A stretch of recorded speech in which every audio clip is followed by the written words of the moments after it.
Most of us have a heart issue.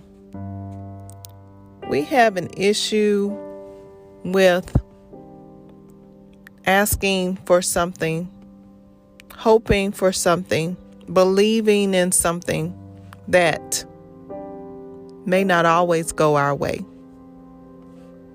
Most of us have something that we desire, whether it is a relationship, whether it is a space like a new house or a new workplace, or maybe a new office to work out of. A lot of us also have the desire to have a new mind.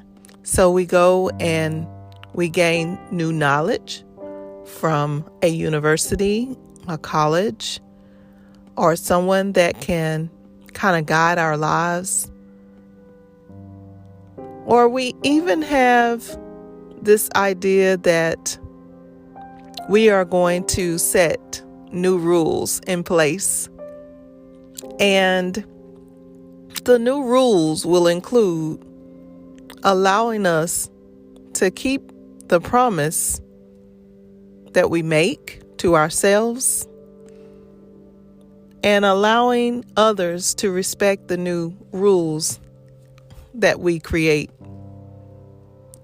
But most of us have a heart issue.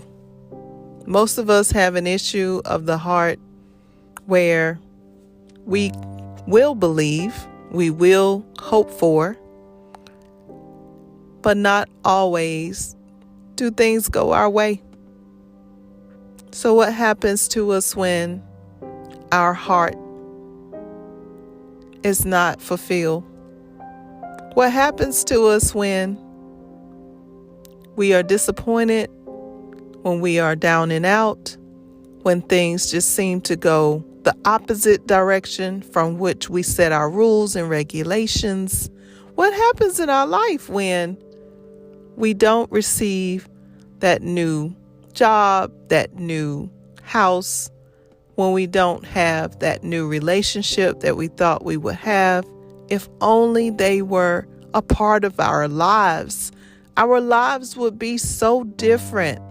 If only we had that next thing, our life would be so amazing. But the truth be told, that's just not how life goes every day.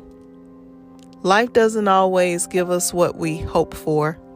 Life doesn't always give us what we believe for. Life doesn't even give us what we plan for. And then we end up with a heart issue.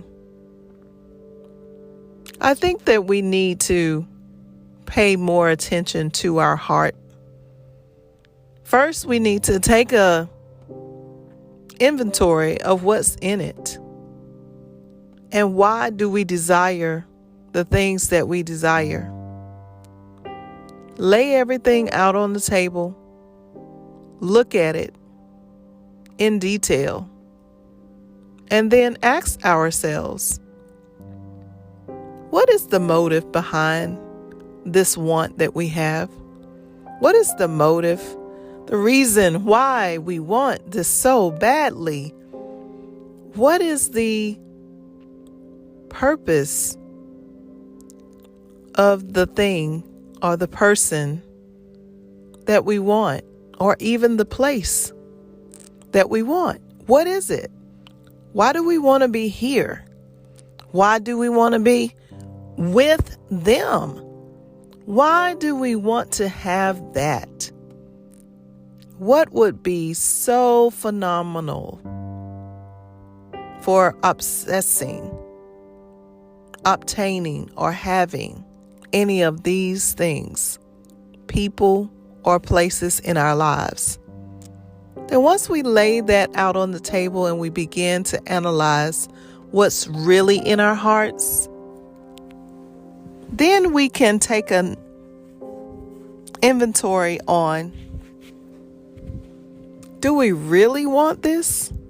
Is it truly beneficial to our life? Is it something that we just absolutely cannot live without?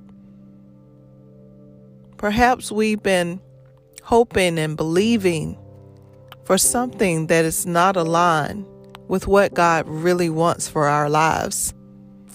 Or perhaps we are just simply not content with what we already have in our hands. If in our heart we become more conscious of being grateful and thankful for the things that we already received, the things, the people, the places that we already have in our lives, then our hearts will be more fulfilled. Our hearts will not be bleeding, will not be suffering, will not be unsatisfied. So let us in this day just be content with what we have, to find the gratitude, the thankfulness of what it is that we already possess.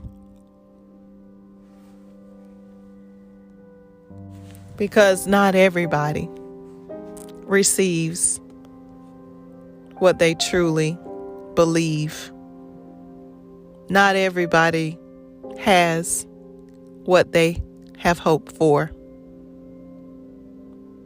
We shouldn't be discouraged, but we should make sure that our heart is recycling the stuff that was never designed to be in it. And we are recycling that out and putting some good stuff, some right stuff inside.